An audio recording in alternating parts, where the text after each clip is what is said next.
Vamos a donde nos quedamos. No he puesto para compartir lo que hicimos después de la 1:15, porque eso fue un desastre, ¿no? 5 minutos desastrosos. Y cosa que me constreñó realmente a hacer lo que no suelo hacer, que es irme temprano, a suspender la red. Porque claro, éramos poquitos, ¿no? Éramos poquitos presenciales con la...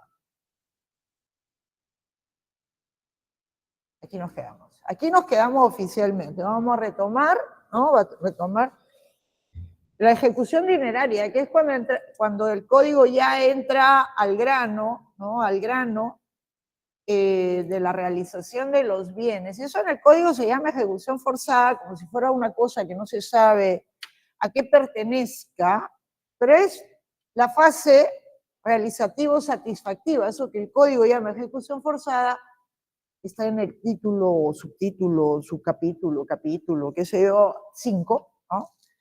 Que es remate y adjudicación, bajo ese nombre, que es lo que en España se llama, quizás en parte la responsabilidad lo tienen como siempre los españoles, ¿no?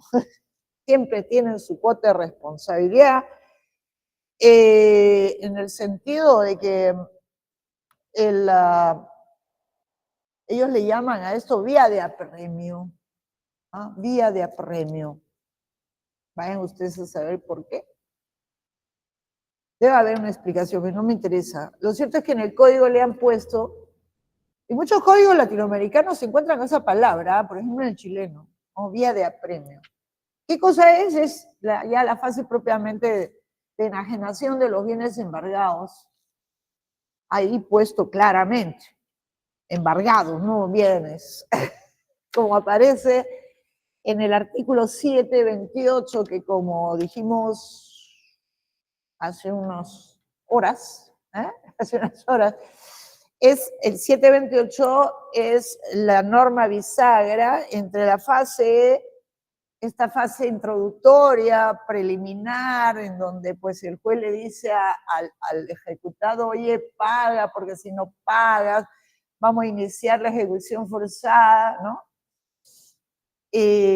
Y él no paga, no hace nada, y entonces vamos a la ejecución forzada, que es lo que dispone el juez, conforme al código por auto, que es que todos los jueces de la República llaman el auto final, y ustedes cuando finalmente me llegue, ¿no? Me llegue el listado de los grupos, este es un mandato ejecutivo, bajo procedimiento, de no se sabe qué, de que tenga más tiempo, ¿no? De que tenga menos tiempo para hacerlo.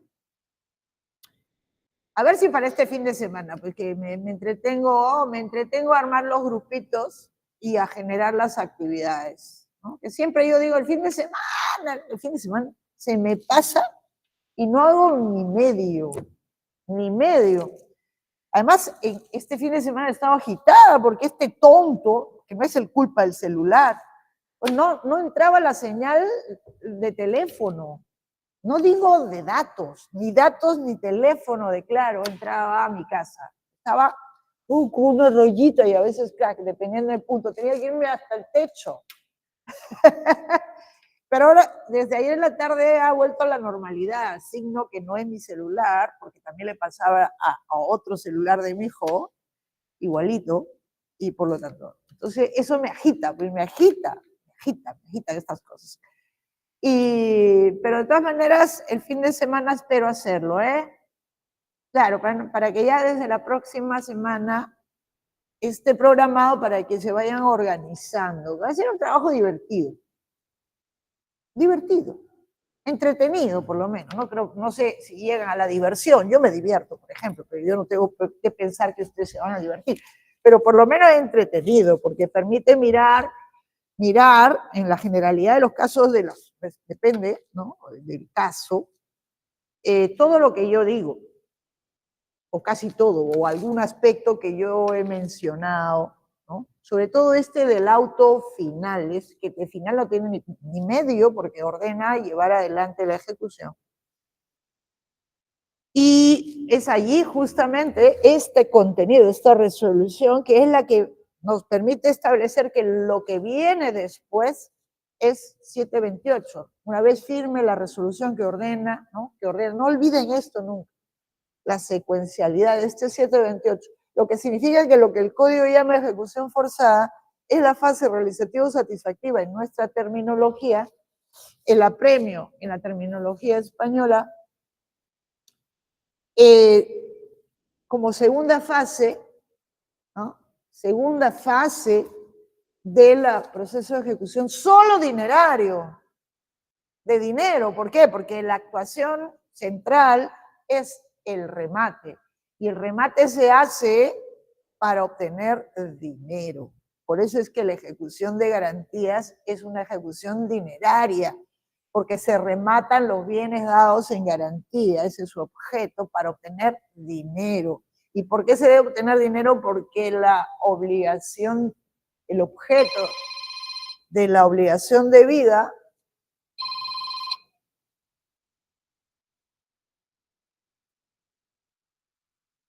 es dinero. Dinero. Entonces hay que obtener dinero. Y como decíamos la semana pasada, que tuvimos esta sesión realmente de clase muy, muy accidentada, todo el Código Procesal Civil, el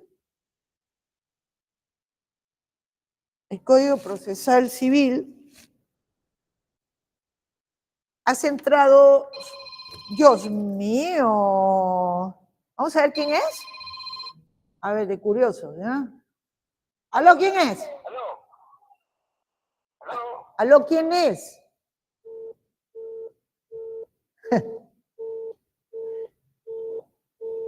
Estos son los spams, ¿no? Ese es el problema, que uno ya no contesta. ¿No? Ya no contesta. O sea, no... Sorpresa, una cera. ¡Oh, cómo está mi estimado Manuel! No es usted quien llama, ¿no?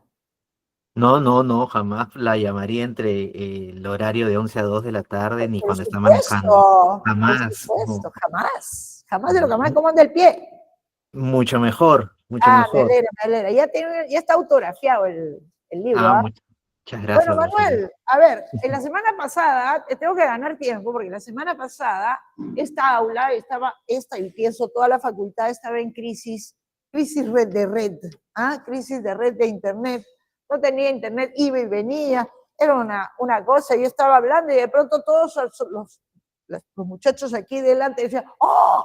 Y yo decía, ¿qué pasó? Y miraba, ¡oh, ahí está! Ha perdido la conexión, y después miraba y había perdido la conexión. Entonces, lo que retomo el discurso, después conversamos en la pausa, mi estimado Manuel, Claro que sí.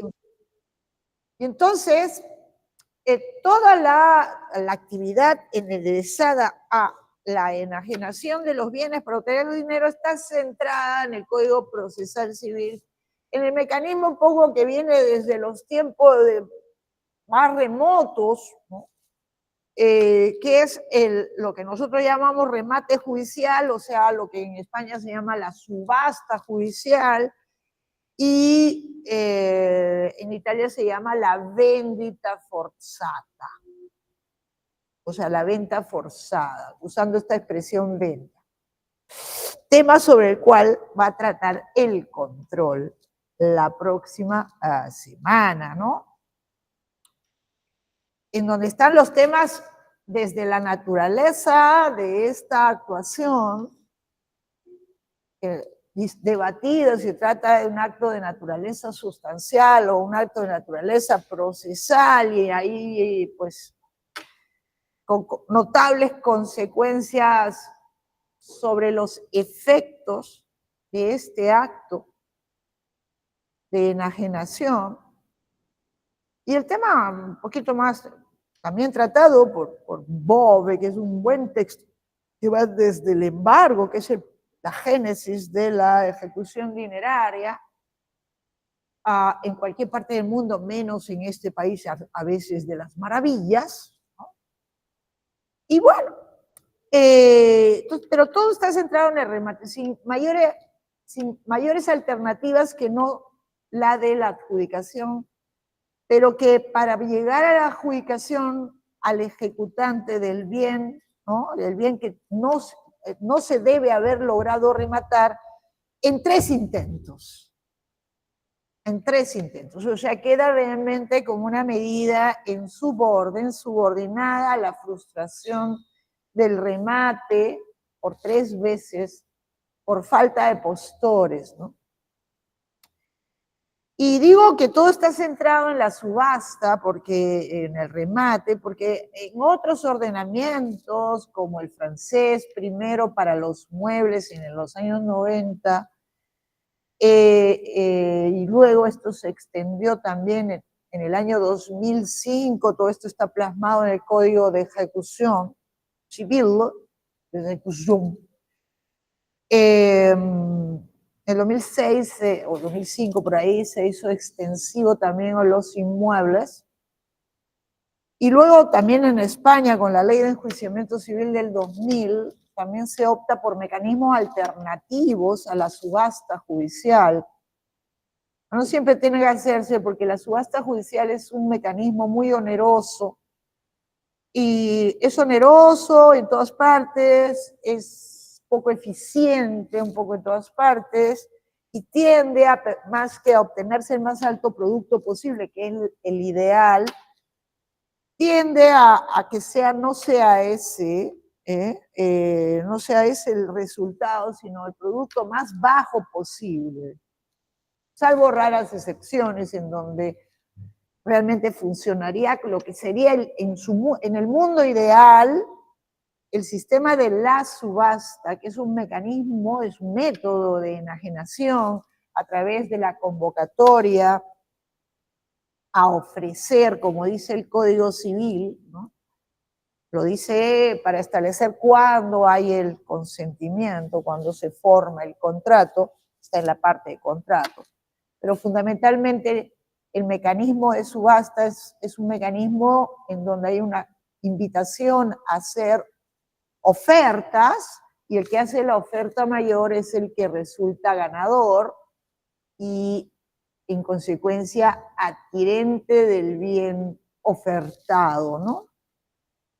Entonces la idea es que vayan muchos postores y esto explica muchas cosas, muchos postores que terminan obteniéndose el más alto valor, no el más bajo valor. Entonces, todos los esfuerzos de un legislador deben estar, ¿no? De un legislador en este campo, cuando prevé este mecanismo, en que efectivamente se logre el más alto producto posible. Hablo de producto para no hablar de precio, para mantenerme fuera de la polémica, ¿ah? De la polémica sobre la naturaleza del mecanismo de la subasta judicial, de la enajenación. ¿Qué tipo de enajenación es? Lo voy a mencionar en un ratito. Entonces, todo debe ser, ¿no? Debe estar orientado a obtener el máximo producto. Bueno, les decía que primero en Francia, luego en España, se dieron mecanismos alternativos a la subasta judicial que consisten, para el caso de España también, pero para el caso de Francia lo comparte, que es lo que se llama la venta amigable. La venta amigable es la que realiza el propio deudor con autorización, que es venta, sí es venta, ¿ah? Con autorización del órgano jurisdiccional.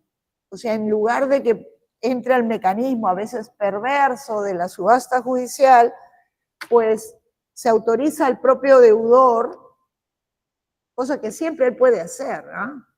Dicho entre paréntesis, pero esto es una venta amigable, porque es amigable, porque le da un tiempo para que él se busque a un comprador que ofrezca el más alto precio con todas las ventajas de una subasta judicial. Entonces, ahí estaría la diferencia con una venta de derecho privado, ¿no? Y en el caso de España, que también creo que es la venta por el propio ejecutante, no por el propio deudor o para ambos, según los casos, se le agrega la venta por entidades especializadas, que no sé cómo andará eso en la praxis, pero en los primeros años no había pegado. O sea, en lugar que sea el órgano judicial el que se encarga, con el mecanismo, España fue uno de los primeros países europeos en practicar la subasta electrónica, primero para la región de Murcia como prueba y luego se ha extendido un poco para todas las comunidades autónomas y para todos los partidos judiciales, ¿no? Como se le llame, y lo administra el Boletín Oficial del Estado, el BOE. El BOE. No sé qué tal, habría que echarle una miradita cómo anda funcionando eso. Pero digamos, esa es la subasta judicial, ¿no? Que es ya prácticamente toda electrónica, ¿no? En España, pero eso así no nació, obviamente. Pero tiene como mecanismo alternativo el encargarle a entidades especializadas la enajenación del bien, ¿no? Siempre apuntando a obtener el más alto producto posible. Esa es la idea. Y parece que no ha calado esto, ¿no? ¿Quién mejor, por ejemplo, para enajenar bienes que, pues, qué sé yo, no sé si existe o no exista, pero digamos, alguien que se dedica a la enajenación de bienes, ¿no? Que son, para hablar del Perú, antaño se llamaban los corredores, ¿no? Los corredores de raíces se llama porque de bienes raíces, muy a la gringa, digamos, no muy con una terminología. Raíz porque es el predio, ¿no? El que está enraizado, enraizado.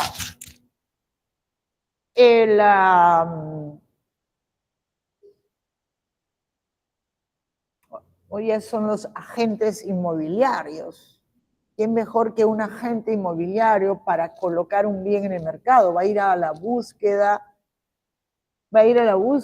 del adquirente mayor. Eso sería algo interesante, pero todavía ni siquiera llegamos nosotros a ello. Esto obviamente no estuvo en el horizonte de quien redactó el Código Procesal Civil ni quienes reformaron el Código Procesal Civil después, ¿no? Porque está bien que en los años 90 esto recién se estaba inaugurando en Francia y para los muebles, así que lo entiendo, estos mecanismos alternativos, ¿no?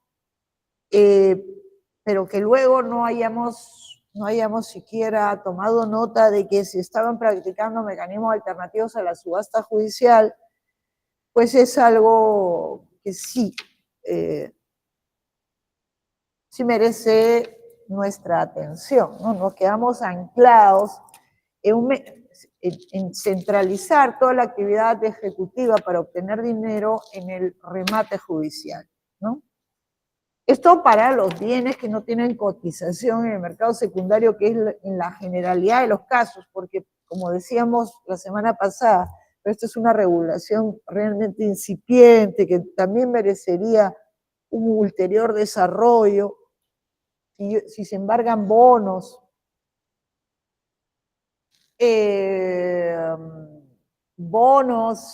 se embargan acciones, se embargan obligaciones de sociedades, y tienen un valor al día, ¿no? Porque eso cambia en la bolsa, en las diversas bolsas del mundo, según el tipo de título que se negocie, pues eso puede encargarse a una sociedad de agente de bolsa o algún intermediario financiero según el valor del que se trate, ¿no? Podría, pero eso está incipientemente regulado, no se dice casi nada.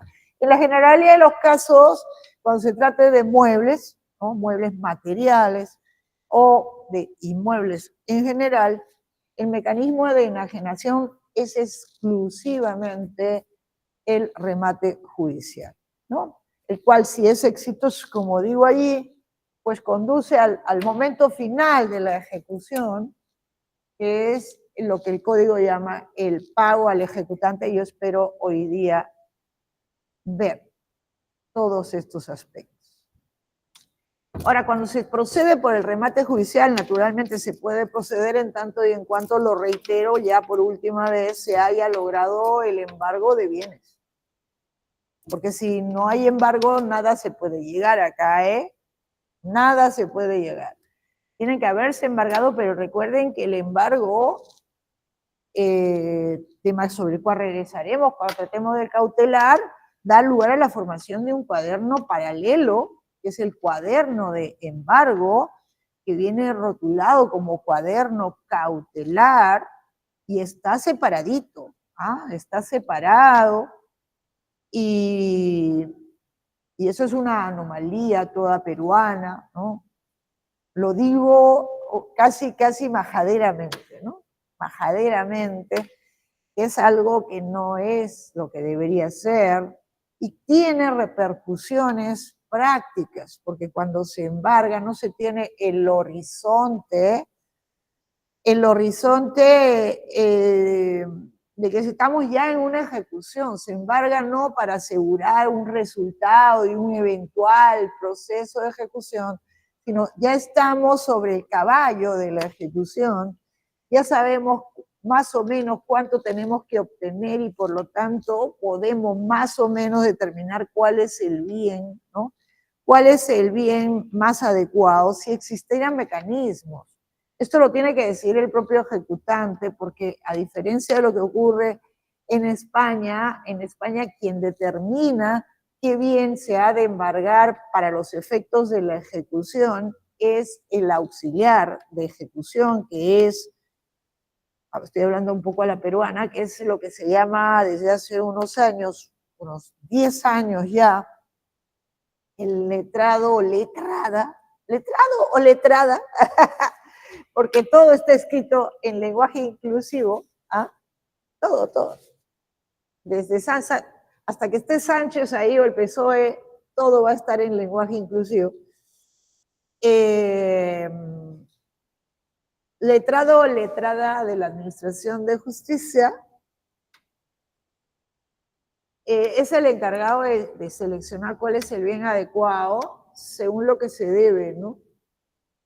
Entonces, ¿por qué? Porque tiene el mapa, más o menos, de la composición del patrimonio del deudor, y según los criterios, el criterio es lo que deba ser menos oneroso para el ejecutado y más fácil de enajenar, él dispondrá la tasación, dispondrá, este es el bien embargado, ¿no? Esto pertenece, pues, francamente a otro mundo. En el Perú esto tiene que hacerlo el ejecutante de su lado, ¿no? Para luego va a hacer una petición concreta que se embargue el mueble el qué sé yo, y si el juez es buenito se lo concede, porque podría no concedérselo porque estamos en el territorio cautelar, en donde el juez tiene que juzgar si procede o no procede en general una medida cautelar conforme a los criterios que en su momento veremos, lo cual es un absurdo, porque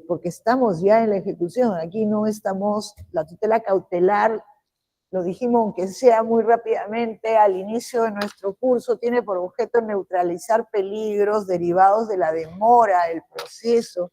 Aquí no se trata de neutralizar ningún peligro, se trata de identificar con cuál bien vamos a seguir, pensando en la enajenación. La ejecución dineraria no se articula en un solo acto, como si otras ejecuciones. Se trata de entregar un bien, el bien se agarra y ¡pum!, se entrega.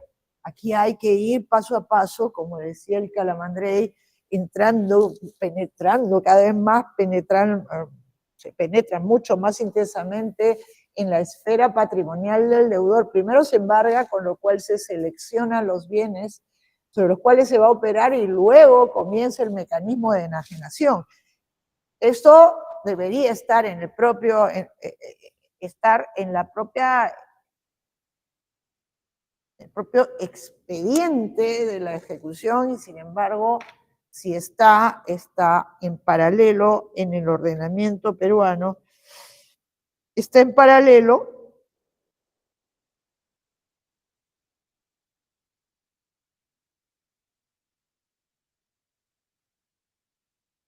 en su cuadernito cautelar. Pues ese es el bien que está en el cuadernito cautelar que hay que pedir y está allá, y no es que se junta, lo cose, nada, está en su cuadernito cautelar. Y ese es el que hay que pedir la tasación de los bienes. La tasación de los bienes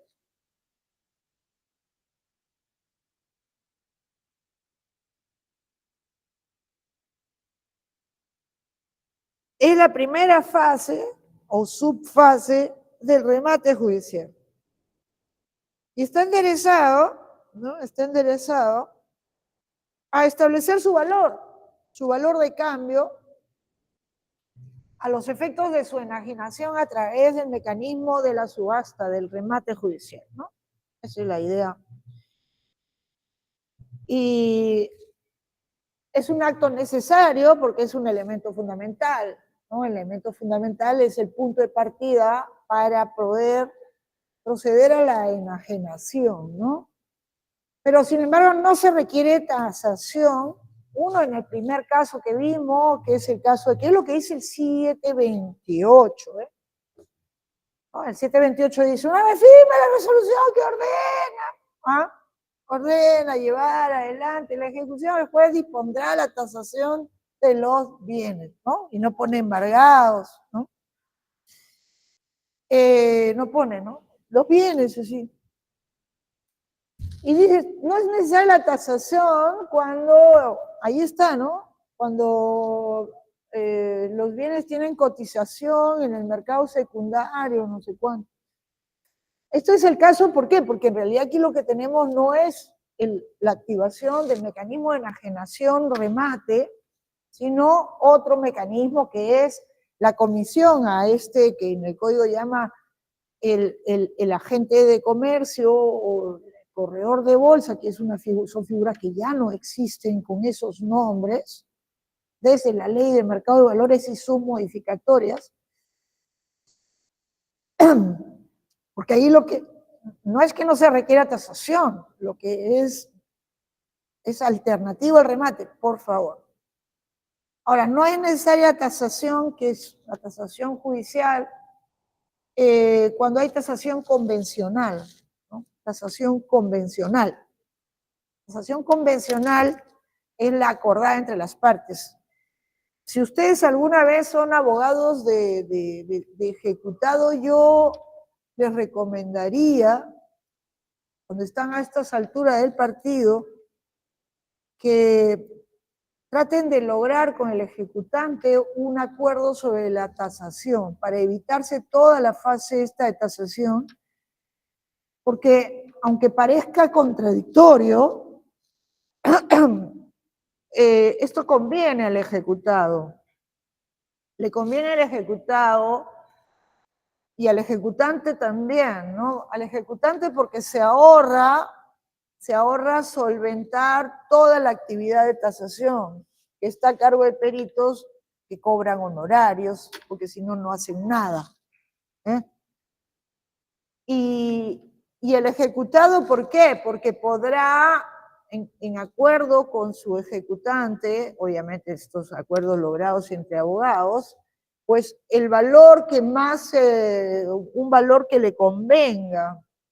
Y además, si bien el ejecutante es el que solventa esos costas, ¿no?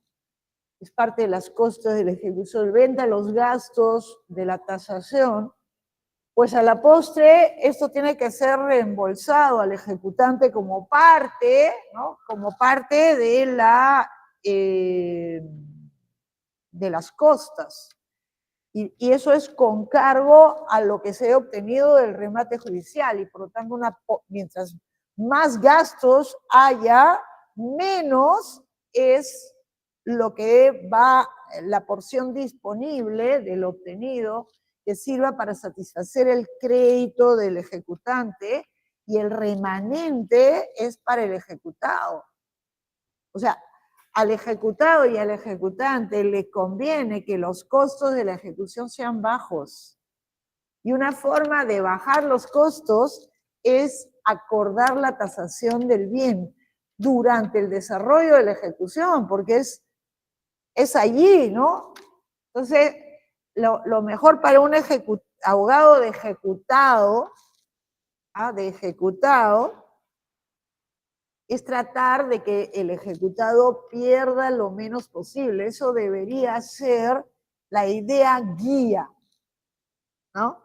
De un abogado de ejecutado. Cuando ya no hay nada que hacer, porque aquí ya no hay nada que hacer.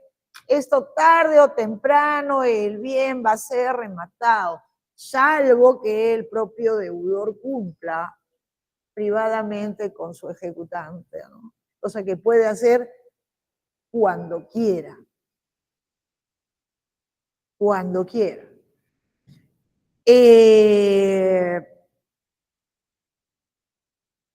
Pero digamos, si no está en posibilidades de hacerlo, no está en posibilidades de lograr privadamente la satisfacción del ejecutante, llegando a algún tipo de acuerdo, ¿no? Se trata de perder lo menos posible.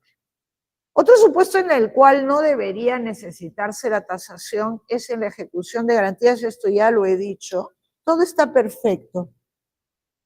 Todo está perfecto.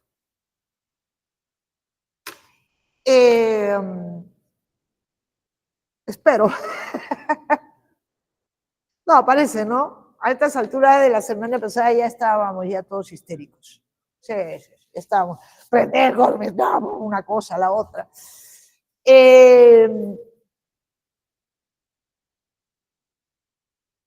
Entonces, en la ejecución de garantías, hemos visto que de la propia demanda tiene que acompañarse una tasación, que es una tasación hecha unilateralmente, sin contradictorios, sin acuerdos, sin nada, por el propio ejecutante, pero que tiene que ser actualizada, o sea, al momento en que se interpone la demanda o por ahí, actualizada lo más cercanamente posible a la demanda para que sea realmente actualizada, y por lo tanto no se debería necesitar de tasación. Esto en teoría, ¿no? En teoría, porque en las propias disposiciones de estas raquíticas disposiciones de la ejecución de garantías se establece que el juez tiene el poder de disponer una nueva tasación. Y por lo general lo hacen los jueces. Y lo hacen porque una ejecución de garantías, aunque el ejecutado, incluso en aquellos casos en que el ejecutado no ha planteado lo que veremos, ya espero la próxima semana, la oposición a la ejecución, o sea, lo que el código llama contradicción, que es lo que podría demorar la marcha de la ejecución, a veces años, a veces años. También a veces años se demora el juez en efectivizar eso, vencido el plazo, que es de 3 días, para plantear contradicción o para cumplir. Así está puesto en la ejecución de garantías. Si el ejecutado no hace ni uno ni otro, pues el juez convoca remate, dispondrá el remate del bien. Y se demora, a veces pasan años para esto. Son cosas de los enredos burocráticos de nuestros órganos jurisdiccionales. Y entonces,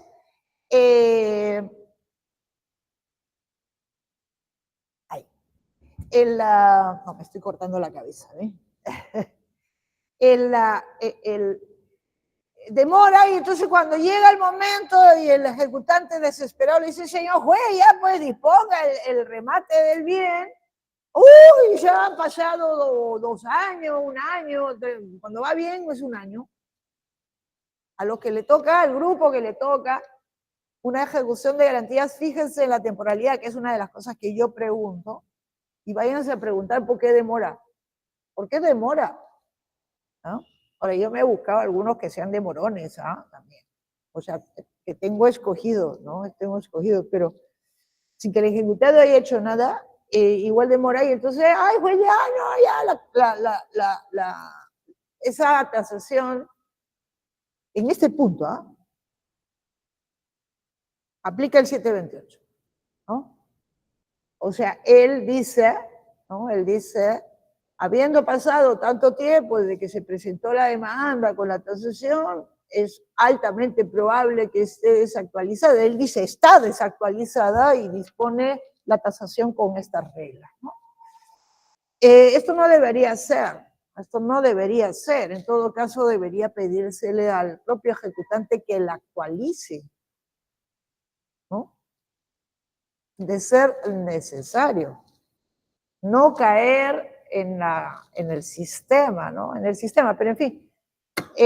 Así se hace en la generalidad de los casos, pero no debería hacerse, porque por eso es que con la propia demanda, como anexo especial de la ejecución de garantía, se debe presentar la tasación actualizada del valor del bien. Bueno, la subfase de tasación es complicadita porque implica la designación de peritos, es la fase de tasación judicial, ¿no? Designación de peritos, estos peritos que tienen que estar registrados en el registro de peritos del Poder Judicial, el llamado REPEG, los cuales tienen que aceptar el cargo una vez designados, y ellos no aceptan el cargo si uno no le adelanta los honorarios, y normalmente el juez le fija los honorarios, los cuales normalmente se pagan haciendo un depósito judicial en el Banco de la Nación. Ya todo esto es una complicación, ¿no? Para los que se dedican a estas áreas, es fácil, ¿no? Y entonces una vez que aceptan el cargo, existe un plazo para la presentación de su dictamen de tasación.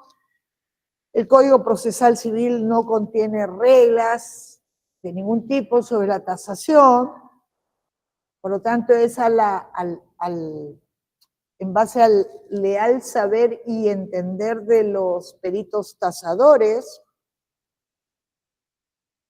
Y una vez que se presenta, ¿no? Tienen que ser siempre dos, ¿no? Siempre dos, no hay criterios, no hay criterios, a diferencia de la ejecución de garantías en donde se dice que tienen que ser para inmuebles ingenieros o arquitectos colegiados, para la asociación colegiado y para los muebles el perito adecuado. Aquí quien determina quién es el perito adecuado es el propio juez, según se entiende, según el tipo de bien, ¿no? Ahora, yo no sé por qué se considera que los ingenieros y los arquitectos son tasadores natos, ¿no? ¿Por qué? Ingenieros civiles, digamos, ¿no? Pero ellos saben edificar, el otro sabe diseñar, ¿no? Bueno, ¿por qué ingeniero y por qué arquitecto? En alternativa arquitecto, vayan ustedes a saberlo, pero no me parece los profesionales adecuados para tasar un bien, ¿no? Hay unos tasadores, hay un instituto, ¿no? De tasadores del Perú, que se supone que saben hacer estas cosas, pero yo la verdad no lo sé, porque además no existen criterios unificados de cómo hacer la tasación, y cuando se trata de inmuebles, piensen ustedes que el inmueble está embargado, ¿no? Está embargado y está siendo, si es un inmueble predio, porque aquí pensamos todos en el inmueble como la raíz, ¿no? Ese que está, el predio, el que está enraizado, ¿no? Pero bien podría ser una nave, ¿no? Estos bienes que son por su naturaleza muebles, pero jurídicamente inmuebles,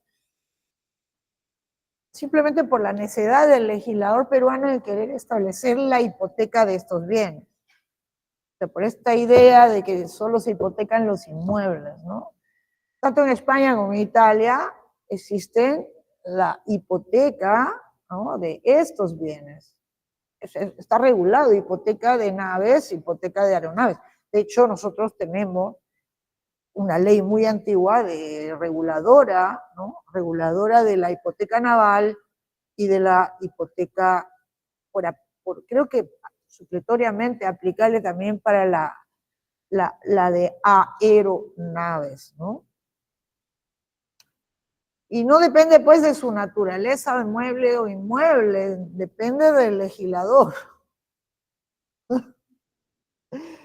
En los años 80, para facilitar, simplemente esto es una glosa, ¿no? Si nosotros habilitáramos esto, nos hubiéramos evitado el problema de crear lo que se llamó en su momento la prenda sin desplazamiento, que es el leitmotiv, lo que ha determinado la Ley de Garantías Mobiliarias. O sea, que intervenga un registro ya generalizado, ¿no?, el registro de garantías mobiliarias, para centralizar todos los registros que paralelamente, que antaño se fueron creando, la prenda industrial, la prenda agrícola, la prenda no sé cuánto. ¿Para qué? Para facilitar, porque la prenda por definición, que por definición recae sobre muebles, el bien prendado se tiene que quedar con cualquier sujeto menos con el propio deudor. O sea, o el bien prendado se entrega al propio acreedor, o el bien prendado se entrega a un tercero. Esa es la tradición de la prenda. ¿Por qué? Porque tratándose de bienes muebles pueden ser ocultados, pueden ser, qué sé yo, destruidos o tirados al barranco. Y crearon estas figuras de prendas sin desplazamiento en leyes especiales con su respectivo registro, que se constituían, no estaba claro si se constituían con el registro o por lo menos se publicitaban con el registro. Durante la vigencia del Código del 36, la prenda, a diferencia de lo que se hizo con el Código del 84, se perfeccionaba con la entrega, era un contrato real. El Código del 84 elimina los contratos reales. Esos son los contratos reales, esos que se perfeccionan con la entrega del bien, como era el comodato. Ahora tenemos que el comodato, a diferencia del arrendamiento, ¿no?, la diferencia fundamental entre el contrato de comodato y el de locación-conducción, era que el contrato de locación-conducción era un contrato obligatorio, mientras que el contrato de comodato era un contrato real. ¿Y qué diferencia aparte es? Que pues son contratos cuya prestación consiste, por el lado del titular del bien, ¿no?, en ceder el uso del bien a título gratuito en el comodato, a título oneroso en el arrendamiento. Luego, lo que el Código del 84 llamó arrendamiento, ¿no? Y entonces nosotros tenemos el contrato de comodato, que es un absurdo con el Código del 84, que se perfecciona con el solo acuerdo. Y es un contrato de uso gratuito. O sea que si yo celebro con usted un contrato de arrendamiento, y con Ernesto, un contrato de comodato de mi mouse, usted tiene derecho a exigirme la entrega del mouse. Si fuera un contrato simplemente real, usted adquiere el derecho de usar el bien en el momento que se produce la entrega. Es distinto, pues, porque es un contrato a título gratuito. Bueno, en el caso de la prenda, en el Código del 94 también se eliminó, que lo volvió obligatorio. O sea, no un contrato real, que se perfecciona con la entrega. Lo cual es un absurdo, pues, es un absurdo. Son las necesidades de algunos dogmáticos que hacen de legisladores, que todo contrato es una obligaciones. Por el mero Ok, crea obligaciones. Pero cuando se perfecciona, cuando está en juego viene, eso es algo que tiene que discriminar bien un legislador. Lo cierto es que la prenda necesitaba la entrega del bien, ¿no? Y normalmente el bien debía ser entregado a un tercero o el propio acreedor, ¿no? Entonces, pero en el caso de la prenda sin desplazamiento, prenda agrícola, prenda industrial, o sea, eran los bienes necesarios para desarrollar la actividad económica como una forma de estimular y para obtener créditos para el desarrollo de la actividad económica respectiva, los bienes quedaban prendados, pero en poder del propio deudor, por eso sin desplazamiento. Esto es lo que ha dado origen a la ley de garantía mobiliaria y se publicitaba a falta de entrega del bien, suplía el registro. Había un registro de prenda agrícola, prenda industrial, prenda, no me acuerdo ya, todas las prendas sobre bienes muebles especiales. Y eso sí unificado en el registro de garantía mobiliaria, ¿no? ¿Por qué digo esto? Digo esto porque para la tasación de los inmuebles, ¿no? La tasación de los inmuebles, normalmente el bien está en poder, ¿no? En poder, en los muebles también, ¿ah? Podría estar conforme a la ley de garantía mobiliaria que ha generalizado, ha vuelto prácticamente moneda corriente en la que los bienes se encuentren en el poder del propio deudor, ¿no? Creando para tal efecto un procedimiento que se llama de incautación en el caso que el deudor no quiera ponerlos a disposición de quien deba enajenarlos, porque recuerden que la ley de garantía mobiliaria prevé un mecanismo de enajenación de los bienes de manera privada, una ejecución que podemos llamarla privada, ¿no? O de privada autoridad. Como yo le he llamado, ¿no? Le he llamado está en las diapositivas iniciales. Entonces, ¿qué ocurre cuando no hay posibilidad del bien? Es, por ejemplo, se encuentra en poder del deudor el bien inmueble o el bien mueble. También podría ser. No embargado, sino dado en garantía mobiliaria y por ventura se ha iniciado una ejecución fundada en la existencia de una garantía mobiliaria. El otro día me encontré un aviso en el Peruano, del día lunes pasado, a ver si lo encontramos. Entonces, ¿qué ocurre? ¿Cómo se hace la tasación de un bien al que no se tiene acceso? Aproximadamente. Es decir, si se trata de un inmueble, pensemos que es un inmueble que está inscrito en el registro, que tiene vida registral. Pensemos en unas maquinarias que están dentro del establecimiento industrial de alguien, pero no se le quiere dar acceso a los peritos. No hay mecanismo para darle acceso a los peritos, para que puedan valorar el bien. Entonces, ¿cómo pueden valorar si no pueden acceder físicamente al bien? El bien tiene una fisicidad, ¿no? Entonces se hace a ojo de buen cubero. ¿Cuál es el método? Ojo de buen cubero. ¿No? A lo más llegan para los inmuebles, si es un inmueble urbano, a la fachada, ¿no? Y le toman foto, chácata, para que hagan ver que efectivamente han estado cerca, por lo menos del inmueble. Y el resto es en base a la documentación pública disponible, que es la que está en registros públicos. A lo más, también podría ser la información registral, de rentas de la municipalidad respectiva, ¿no? En donde está el año de antigüedad, si es que es una edificación, ¿no?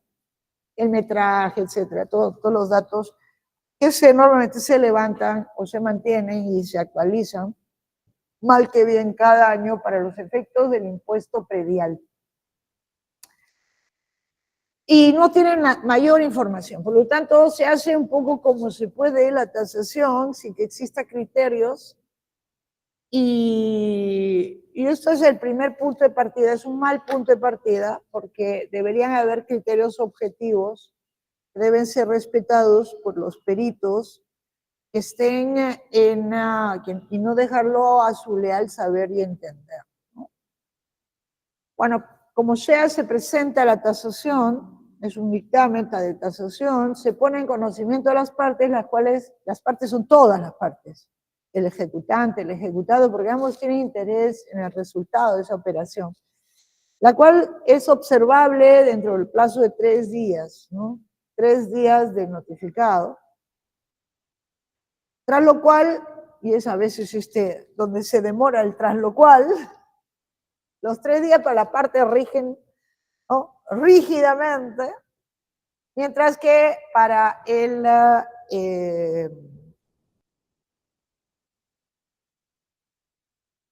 caso del juez se lo toma, apruebe usted la tasación, ¿no? Tendrá que pedir las partes, porque esto debería impulsarse de oficio, por eso el impulso de oficio está solamente en el imaginario del Código Procesal Civil, ¿no? Y uno tiene siempre que incentivarlo, y entonces, bueno, no es que lo ocurre tan pronto se vence el plazo de 3 días para formular observaciones con o sin ellas, que el juez dicta, tiene que emitir una resolución, que es un auto, así lo llama auto la propia ley, aprobando la tasación. No se pronuncia sobre las observaciones, simplemente de haberlas, sino que las toma en cuenta, o desaprobándolas, ya sea porque considera que las observaciones hechas son fundadas, o por su propia iniciativa, tampoco se dice nada, y si desaprueba, comienza todo de nuevo. Según el código, cuando desaprueba la resolución, que es un auto, repito, es uno de aquellos autos que vienen proclamados como inimpugnables, no procede nada contra ellos, ¿no? Y por lo tanto, lo que viene después de la desaprobación es un comenzar de nuevo el ciclo de la tasación, designación de los mismos peritos de otros, los cuales piden nuevamente sus honorarios, si no aceptan, etcétera, etcétera, etcétera, hasta llegar a la presentación del dictamen, posibilidad de observaciones, siempre debe de ser observado. Entonces, muchas veces se produce esta espiral al infinito, ¿no?, que podría en potencia presentarse. Por el contrario, si es que se aprueba, el auto sí es susceptible de ser apelado, y por lo general los ejecutados lo apelan simplemente para ganar tiempo. Esta apelación debería ser sin efecto suspensivo, es decir, no provocar la suspensión de las actuaciones ejecutivas subsiguientes. Pero los jueces suelen concederlo sin efecto suspensivo, pero luego apagan la luz, a la espera de lo que se resuelva por el juez de apelación. Eso suelen hacerlo, como que se toman su tiempito, porque dicen, ¿y para qué voy a hacer algo que después se me va a caer, ¿no? Se me va a caer, de repente el juez de apelación revoca y desaprueba la tasación, entonces, ¿para qué vamos a hacer? ¿No? Podría ser, pero eso es variable de órgano jurisdiccional en órgano jurisdiccional, que es como decir de cabeza en cabeza de cada juez persona, ¿no? Entonces, pero esto puede durar mucho tiempo, ¿no? Puede durar mucho tiempo. Eso es lo que debo transmitir. No ahí en la diapositiva parece rapidita, pero no es así. Luego de ello, una vez que finalmente tenemos la tasación aprobada, ¿no?, o cuando no es necesaria la tasación también, entramos a la fase o subfase en estricto de remate, que podemos distinguir entre el remate tradicional, que es el remate físico, remate presencial, Ahorita vamos a ver, vamos a ver. Porque yo sé que el lunes de la semana pasada hay una publicación interesante, en el peruano, yo lo sé.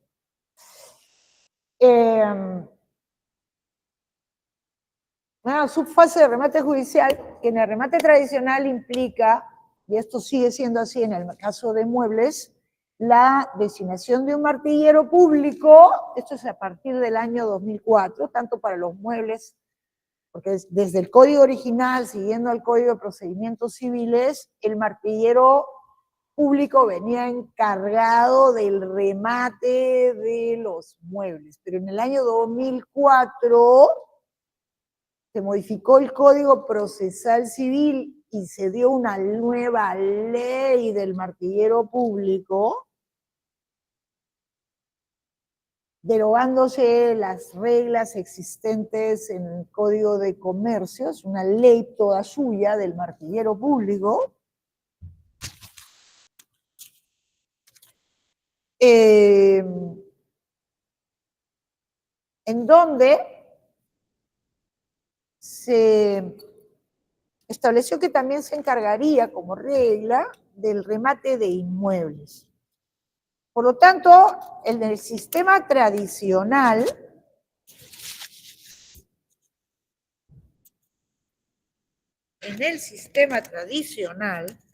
ahí vamos a ver qué tal así. En el sistema tradicional, siempre se designa el martillero público, tanto para muebles como para inmuebles, esto último desde hace mucho tiempo ya, desde hace más de 20 años, 2004, para la gloria de los martilleros públicos, ¿no? El cual, una vez designado, esto para la ejecución de garantías, cuando se va a proceder tradicionalmente con las reglas tradicionales del remate presencial,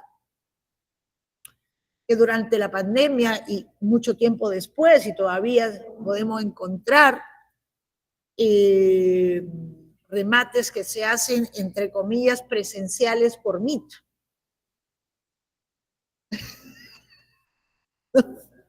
Claro, presenciales por MIT.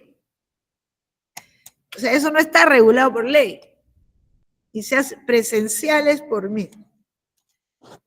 Así es, ¿no? Es una cosa extraña. Bastante extraña. Bueno, porque además altera una serie de reglas. Hacer unas reglas que vamos a ver que son absurdas reglas en el año 2025, digamos, ¿no? Y no solo. Bueno, viene designar martillero, vamos a poner el sistema tradicional y luego vemos cómo viene alterado esto con la introducción a partir de mediados de la década pasada, ¿no? Del sistema de remate judicial electrónico llamado cariñosamente Remaju. Remaju. Entonces, pero vamos primero al tradicional. Entonces, designa al martillero, el cual es el que tiene, conforme a las reglas del código, que fijar lugar, día y hora para el acto de remate, ¿no? Teniendo presente que en el sistema tradicional los inmuebles se rematan en el local del juzgado, mientras que los muebles, se está pensando obviamente en los muebles físicos, ¿no? Materiales, no en los inmateriales, bienes muebles inmateriales, como son las marcas, patentes, derechos de autor, etc. Bienes inmateriales, ¿no?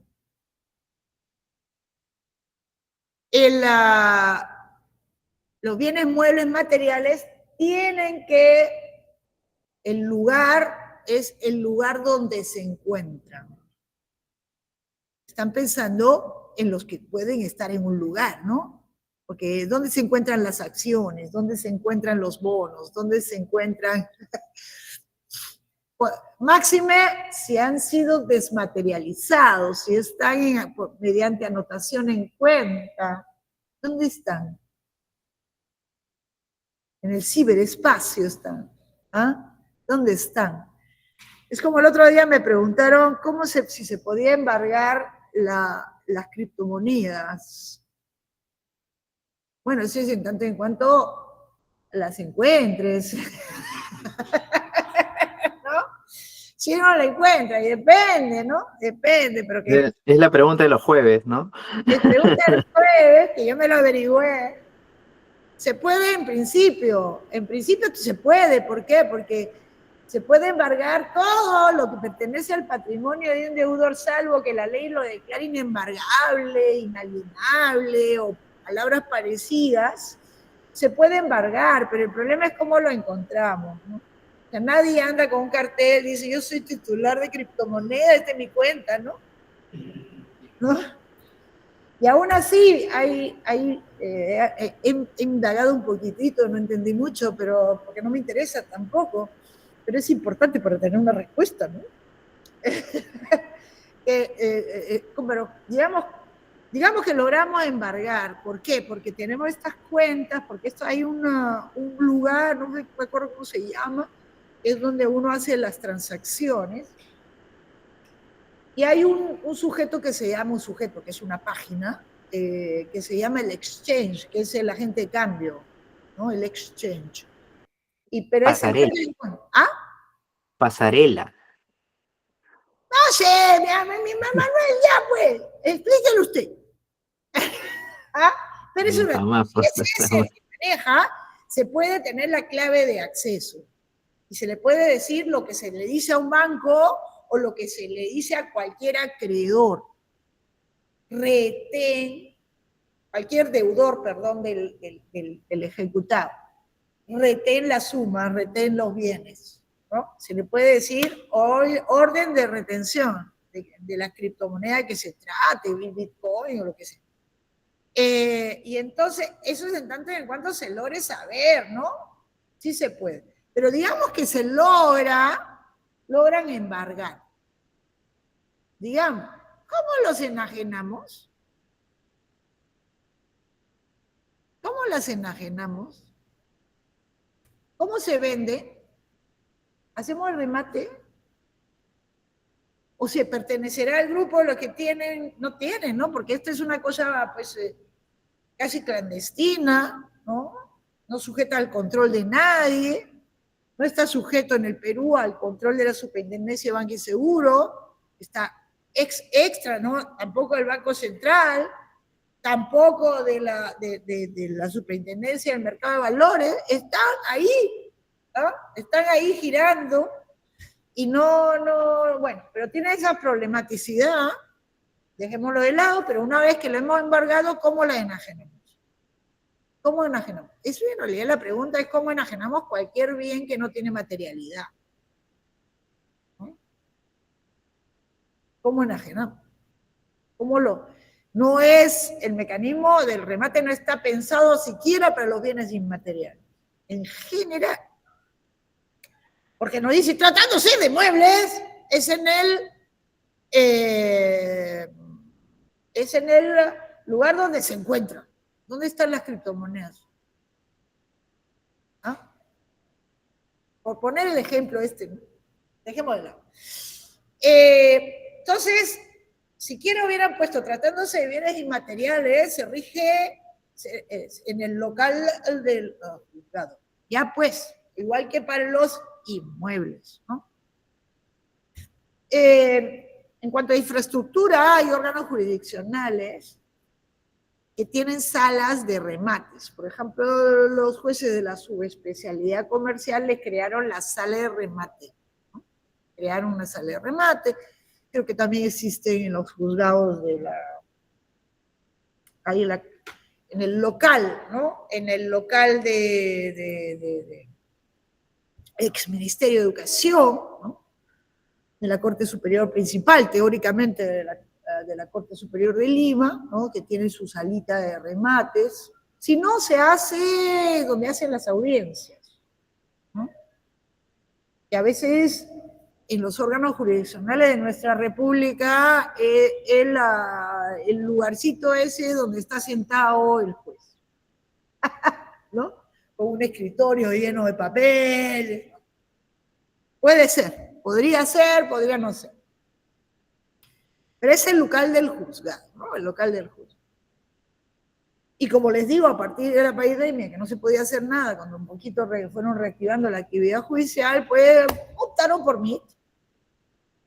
Pero con serios inconvenientes. ¿Por qué? Porque esto está pensado para la presencialidad. Está pensado, diseñado para que sea un remate presencial, con personas de carne y hueso que se encuentran. Bueno, luego viene el mecanismo de publicidad, le sigue el acto de remate y desemboca cuando hay postores. Si no hay postores, no puede haber el acto de subasta, el acto de remate, pero basta que haya un postor para que se perfeccione esto, se logre esto, con la adjudicación al mejor postor o más bien al único, y luego se cierre todo el mecanismo. Esto es para ver cuándo termina, así en grosso modo, con el depósito de lo que se haya obtenido en el Banco de la Nación. Recuerden ustedes que todo dinero no está escrito en ninguna parte del código, está dicho en la parte del embargo de dinero, de muebles. Que si trata de dinero se deposita en el Banco de la Nación. Está dicho, ¿no? Todo dinero, en el caso de la ejecución, producto de la ejecución, tiene que desemboca en un depósito judicial, que es una operación exclusiva del Banco de la Nación. Ningún otro banco de la República Peruana puede recibir depósitos judiciales. Sería interesante, siempre lo digo, y nadie lo hace, debe ser muy aburrido, o poco entusiasmante, pero quizá encuentren una cosa entusiasmante. No hay tema pequeño, porque todos ustedes necesitan un tema de tesis, un tema de investigación. Aquí hay mucho que investigar sobre los depósitos judiciales, desde su linda historia, ¿no? Cuando se hacía el depósito en la caja de depósitos y consignaciones, que en España sigue existiendo esta caja, ¿no? Ahí se centralizan todos los pagos, y que era formar parte del sistema bancario peruano, ¿no? Y que recién viene eliminado. Los propietarios, los titulares de la caja de depósitos y consignaciones eran todos los bancos. Era privado de todos los bancos. Hasta que se crea el Banco de la Nación en los tiempos de Belaúnde I, en el año 1966, y toma su lugar, ¿no? El Banco del Estado, y centraliza realmente los depósitos judiciales. Y esto da lugar a la emisión de un certificado de depósito judicial, que es un título de valor a la orden, que nace, ¿no?, como título de valor a la orden del juzgado ejecutor, en este caso, ¿no?, para hablar, que está llevando adelante la ejecución.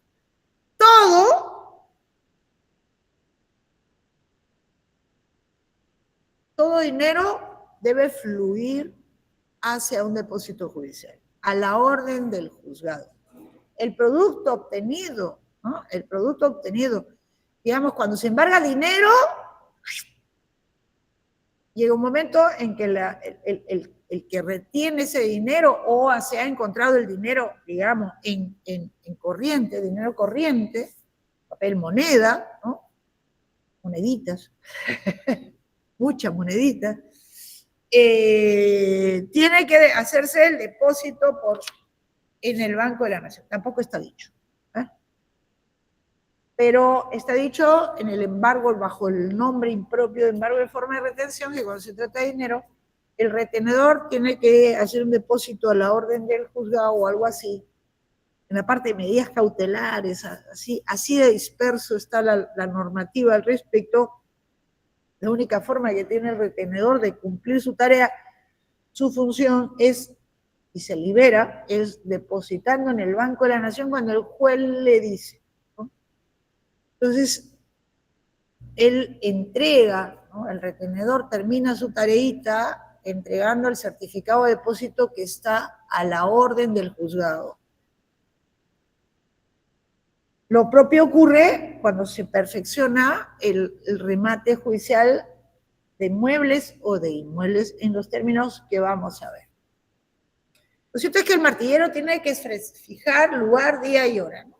El lugar está predeterminado por la ley, tratándose de inmuebles, y había que entender también de los muebles inmateriales, en el local del juzgado.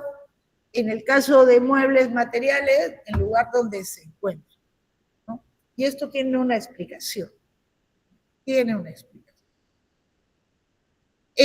Lo que viene después de la convocatoria es la publicidad de la convocatoria remate judicial.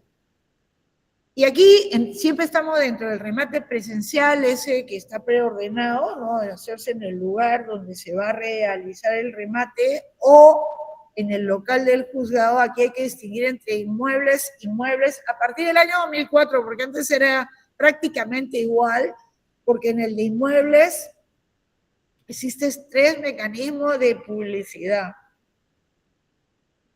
3 mecanismos, esto para el remate tanto presencial como el otro que veremos, ¿no? El remate de inmuebles se centra en 3 mecanismos de publicidad de la convocatoria, los 3, pues que realmente están enderezados al fracaso, ¿no? Porque ¿de qué se trata esta publicidad? De que llegue a la mayor cantidad de postores posibles, no a los menos, ¿no? Entonces, el aviso de convocatoria a remate con todas las indicaciones que están establecidas en el artículo 734, que también deja mucho que desear, es en el sistema tradicional, es por 6 veces en el diario oficial, o esto ha sido reemplazado por la publicación en la web del Poder Judicial, por 6 veces.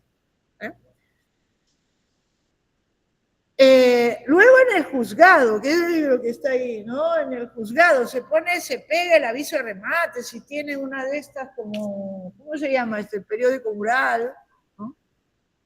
Ahí se pegan, ¿no? Como si la gente fuera a los juzgados de paseo, ¿no? A ver qué se remata hoy, ¿no? Esta es la idea.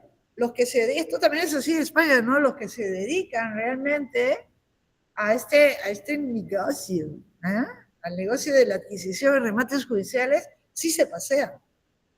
En España. En España lo llaman los subasteros. Los subasteros son toda una categoría, ¿no? Casi cuasi profesional, que se dedican a eso. Tienen muy mala fama, como en el Perú. En el Perú también tenemos el equivalente subastero con una palabra más fea. Se les llama los chicheros. Y estos son los sujetos que no sé si lo habrán logrado, ¿no? No sé si lo habrán logrado, pero que eran lo que se trataba de expulsar de este mundo, hacia ese nivel, con el remate judicial electrónico, ¿no? Porque son los que en buena cuenta se distribuyen, entre ellos un grupo limitado de sujetos, que se dedican a la participación, ¿no? De los remates judiciales, amañando el mecanismo idealmente pensado para obtener el más alto producto, ¿no? Y se distribuye, este para ti, este para mí, este para ti, este para mí, o este para todos, que forman un único grupo, ¿no? Y el otro es el aviso en el inmueble, ¿no? Que implica la colocación del aviso en el propio inmueble. Están pensando pues en el inmueble urbano, ¿no? Que realmente tiene un lugar donde colocarse el aviso, pero tampoco el inmueble urbano. ¿Cómo hacemos un edificio y se está rematando el piso, un departamento que está en el piso 24? ¿Dónde lo ponemos? ¿Adentro, afuera, ahí arriba, lo hacemos grandote? ¿No? ¿No? ¿Cómo se hace? ¿Cómo se pone? ¿Cómo es? ¿No? El aviso en el inmueble normalmente dura lo que dura el colgado del aviso. O sea, lo pone y después de 2 minutos ¡fiu!, desaparece, ¿no? Desaparece.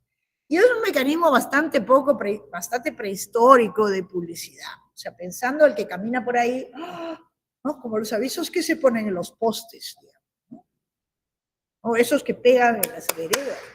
¿No? Todos estos, ¿no? Vendo lindo chalet, vendo linda casita. Pero por lo le ponen linda. Aquí hay un montón de cosas escritas, ¿no? Chiquitito, que pues no le interesa a nadie, ¿no? A nadie.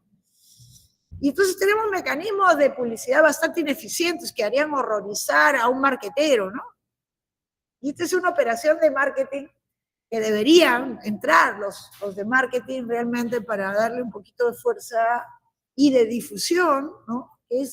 La publicidad es fundamental, la publicidad para toda operación de intercambio que requiere la colaboración de terceros, es fundamental, porque si nadie se entera y se enteran solo los interesaditos de todo el grupito, pues entonces no logramos la finalidad que es que participe el mayor número posible de postores para elevar el producto del remate. Porque esa es la gracia del mecanismo de la subasta, que nosotros le llamamos muy mal remate, porque nos da psicológicamente la idea del malbaratar el bien. Como decimos, precio de remate, ¿no? Botado, ¿no? Botado. No quiero ya mi bicicleta, la vendo por lo que sea, no me interesa, ¿no? No me interesa. El caso de los inmuebles, por un error en la modificación del respectivo artículo del Código Procesal Civil, se quedó limitada la publicidad solo a la publicación en avisos en el diario oficial por 3 veces frente a los inmuebles. Esto siempre fue originalmente 3 versus 6. Y piensen en los inmuebles que la publicidad está en el diario oficial sustituible por la publicación web. Ahorita la vamos a ver.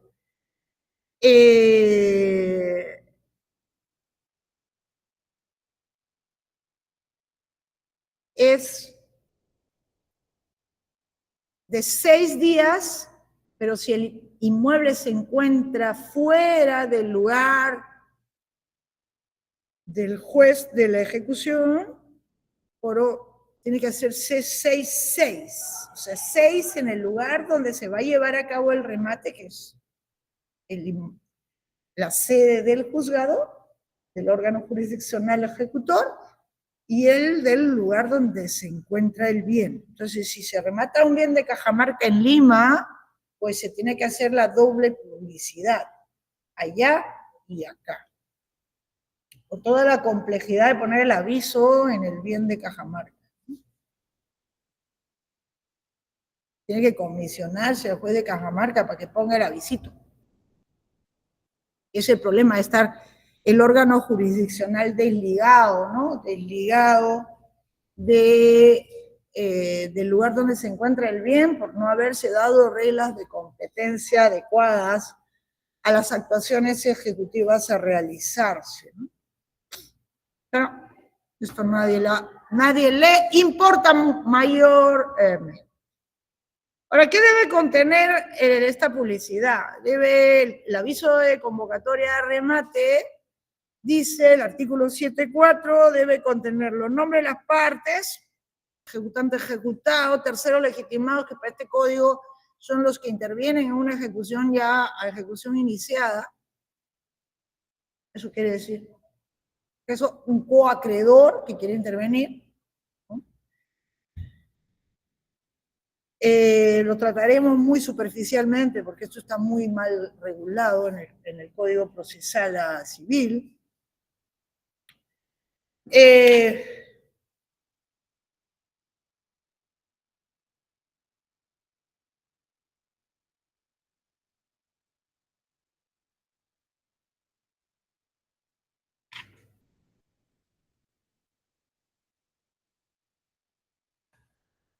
Tercero legítimo, ¿ya? El bien a rematar y de ser posible su descripción y características,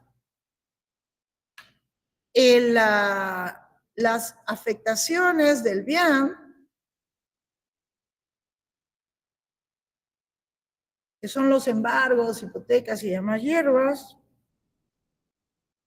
el valor de tasación y el precio base, que es ese que ha sido aprobado, el precio base vamos a hablar ahorita, el lugar, día y hora del remate, que es el fijado por la ley, por un lado, pero concretizado por el martillero, día y hora que lo fija el martillero, el nombre del funcionario que efectuará el remate, que sí o sí para los presenciales es el martillero, salvo en aquellos lugares donde no haya martillero, y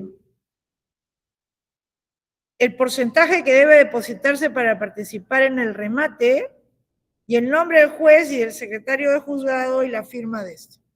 ¿Okay? Es el aviso. Ahora, yo no sé que viendo un aviso así, que se materializa cuando es en el peruano, en unos avisos que son pues una letrita pequeñita, ¿ah?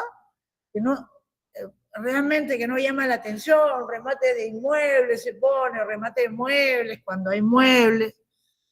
Pero aquí lo interesante es que si uno se va a la búsqueda de dónde está el dato, mientras el valor de tasación está en el propio expediente porque es el aprobado por el juez, las afectaciones, lo que dice el inciso 3, afectaciones, eso no está en el expediente. Y no está en el expediente, ni en el expediente principal, ¿ah? Ni en el cautelar cuando hay un embargo. ¿Por qué? Porque en ningún lado del código se dice que antes de convocar debe presentarse certificado de gravámenes o similar. Una certificación similar tratándose de bienes inscritos, ¿no? No se dice.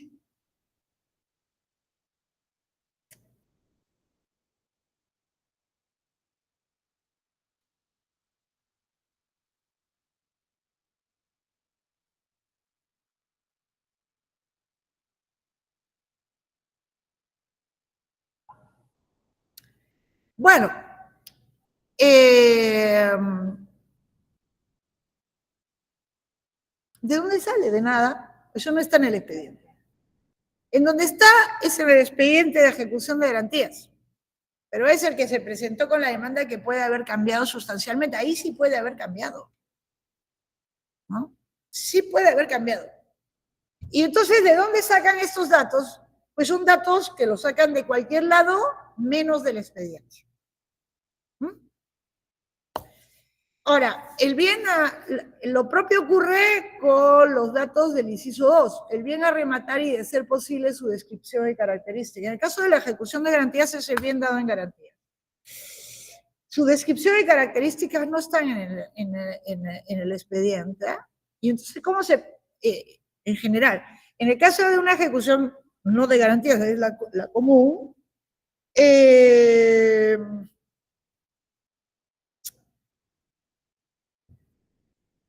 en la común,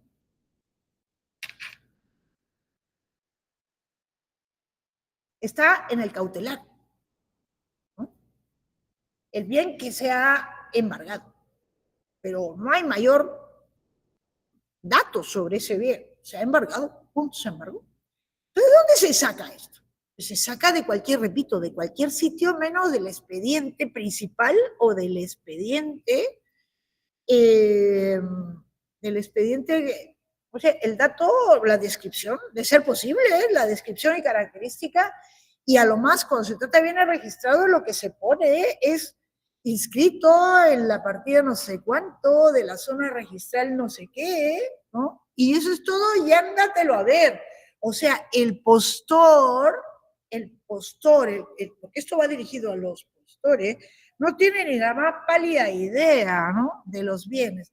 Y en cuanto a las afectaciones del bien, que son los embargos, las hipotecas de haber, las porcentajes de inmuebles en general, los pesos que graban sobre el bien son los que serán, no se indica cuáles van a ser cancelados y cuáles van a ser mantenidos después del remate judicial, que es una información relevante que tiene que tener un potencial postor para decidir participar. Y entonces aquí hay una serie de misterios, ¿no? ¿Qué debería haber? ¿Qué falta acá? Falta que la documentación del bien sea entregada en el momento, sobre todo de la pericia, para que pueda realizarse la pericia y que esa información de lo disponible esté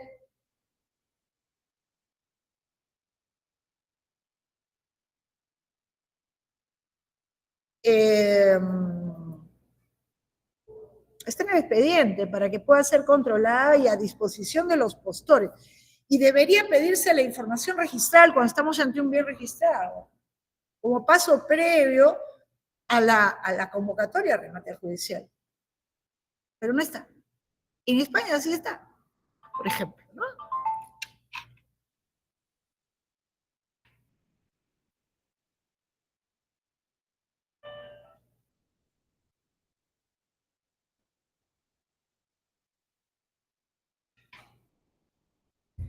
En la...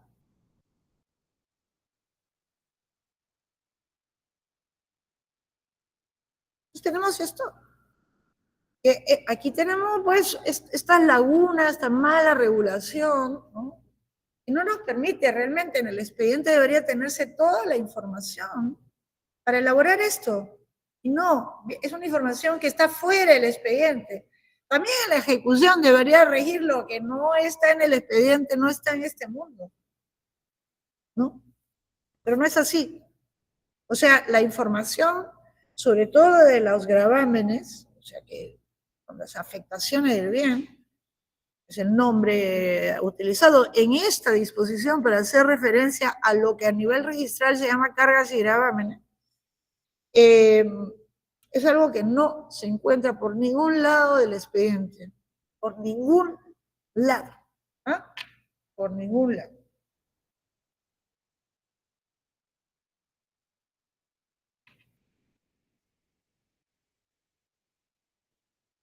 Ahora, esto vamos a seguir, vamos a ver cómo sigue.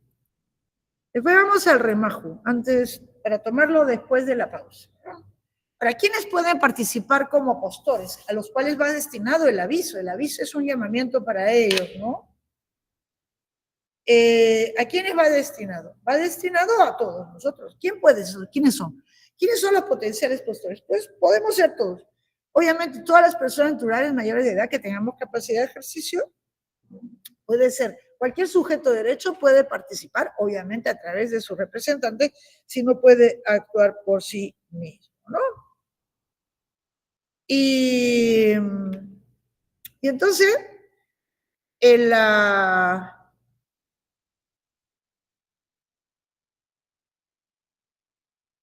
línea de principio, cualquiera puede ser postor. Para ese cualquiera, para ser postor en el concreto, tiene que pagar una tasa de judicial para poder participar como postor en el remate, ¿no? Y no solo, sino que si es un cualquiera, ese cualquiera, ¿ah?, para poder participar en el concreto, tiene que hacer un depósito en el presencial, en efectivo o en cheque de gerencia. De respecto al 10%, es un depósito para ser postor, pertenece al genus, ¿no?, de los depósitos caución, es una garantía de seriedad para ser postor, porque no sea un postor de esos que quieran simplemente participar para producir lo que se llama técnicamente el quiebre de la subasta. Y tiene que ser depositar el 10% de valor de tasación. ¿Ah? Ahora, de todo el universo de los sujetos potenciales postores, no se excluye tampoco al ejecutante. El ejecutante puede ser postor. En igualdad, casi igualdad de condiciones con cualquier otro. El único beneficio, que es bastante racional, es que no tiene que pagar su tasa, eso sí, para ser postor, no se excluye de ello. Está excluido de la necesidad del depósito judicial, lo cual es sensato. Un acreedor ejecutante que quiere ser postor, pues no va a hacerlo ni va a participar para frustrar ese remate, ciertamente, porque se estaría pues disparando a los pies él mismo, ¿no? O sea, está excluida la necesidad del por qué se exige este depósito judicial. Y entonces es esto un poquito. Y entonces,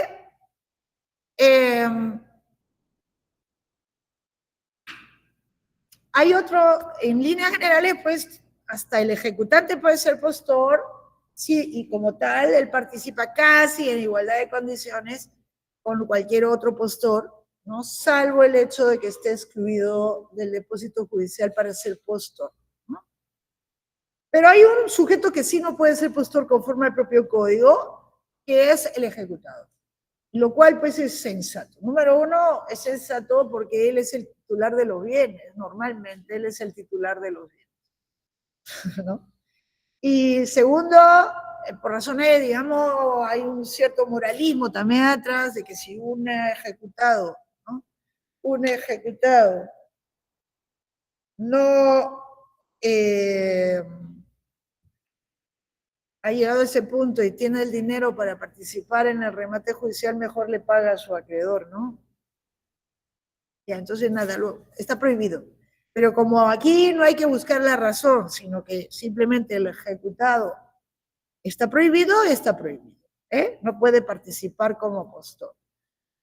Y además hay toda una gama de sujetos que tranquilamente están excluidos de ser postores con los remates que son, curiosamente, no están en esta parte, sino, o sea, no están regulados en el Código Procesal Civil, sino en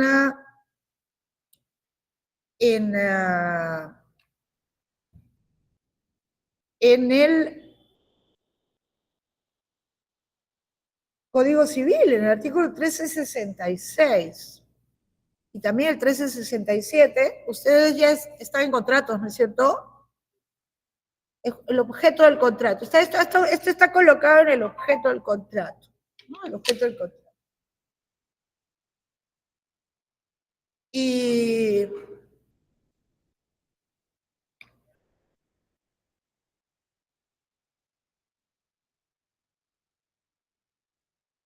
qué dice? Bueno, vamos a verlos, ¿no?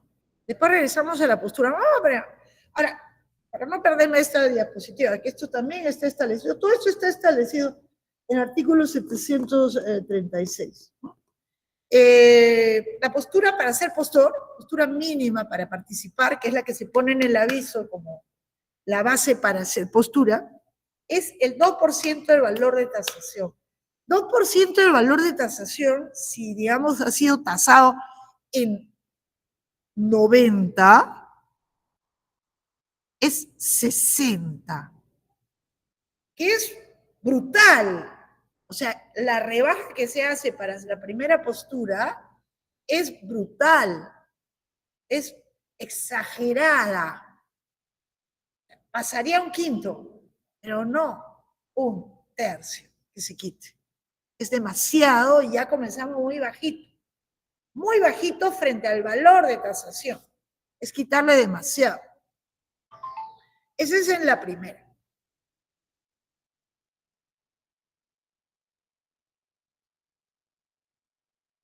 Pero tengan en cuenta este dato. Después lo vamos a ver en el concreto, ¿eh? Pero vamos a ver qué dicen estas disposiciones de prohibición. Los postores prohibidos, ¿no? O sea, Eso está chiquitito, lo voy a leer, porque aquí hay un montón de sujetos que... Lo importante es lo que está en negrita, que dice el ejecutado no puede ser postor en el remate. Tengan ustedes presente que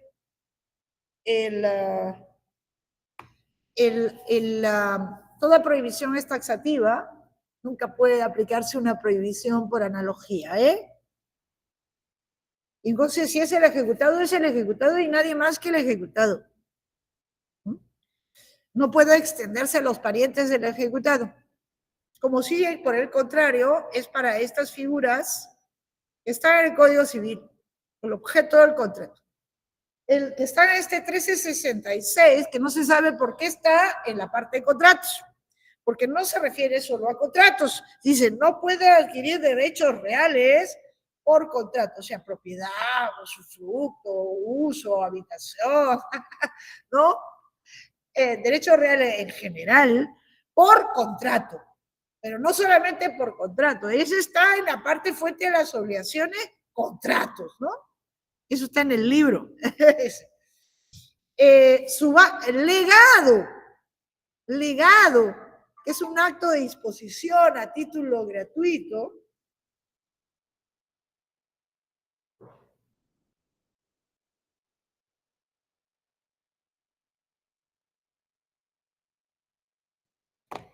Acto de disposición a título gratuito, ¿ah? Por testamento, ¿no? Por testamento. Oye, aquí está lo nuestro. O subasta pública.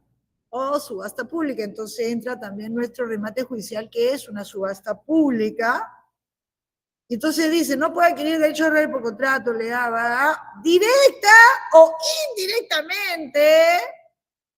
¿Eh? ¿Qué es lo que le faltó decir arriba, ¿no? En el Código Procesal dice, no puede ni directa ni indirectamente, ni por interpósita persona. ¿Qué es lo que debió decir? Pero no lo dice. Aquí esto es más ancho, ¿no? Que puede ser que se simule que es una tercera persona y no, es el prohibido, ¿no? Los magistrados judiciales, los árbitros y los auxiliares de justicia, ¿no? ¿Respecto de qué? De respecto de los bienes que estén o hayan estado en litigio ante el juzgado o el tribunal. Ergo, aplicado a la ejecución, esto significa que el juez del juzgado y los auxiliares de justicia, saquemos a los árbitros, el juzgado ejecutor, esto vale solo para el juzgado ejecutor, no pueden participar como postores. ¿Ok?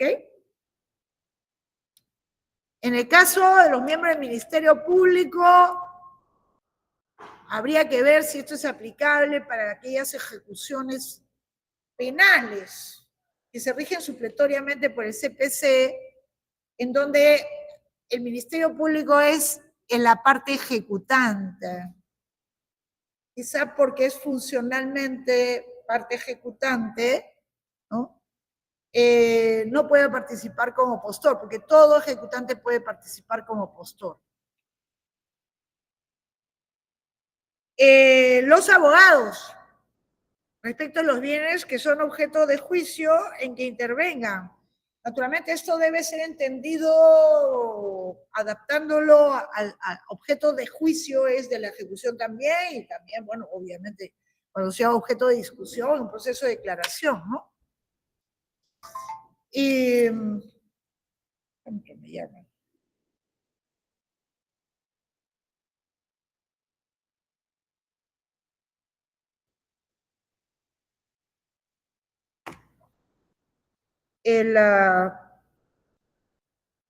Los abogados. Por tanto, el abogado no puede participar, ni él directa ni indirectamente, ni por interpuesta persona. El abogado del ejecutado, el abogado del ejecutante. Los albaceas podría ser que tuvieran en algún momento, si es que son ejecutantes, ¿no? Estén prohibidos, igual que el MP. Depende, ¿no? Podría ser muy rara vez. Sí, los agentes mediadores de comercio, todavía se llaman así en el Código del 84, los martilleros y los peritos. ¿Ah? Los martilleros y los peritos. Imagínense pues ese martillero, mire la amiga que viene a visitar, no pasa nomás. Martilleros y peritos. Hasta después de un año. ¿Ah? O sea, durante el año, con lo que pasa de tiempo en las ejecuciones, podría el perito participar, el tasador.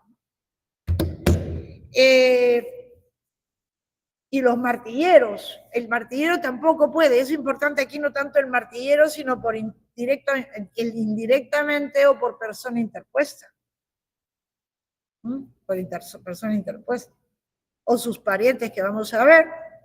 El artículo 1366-67 extiende estas prohibiciones, que repito, toda prohibición se debe leer restrictivamente, no se puede extender con analogía a casos similares.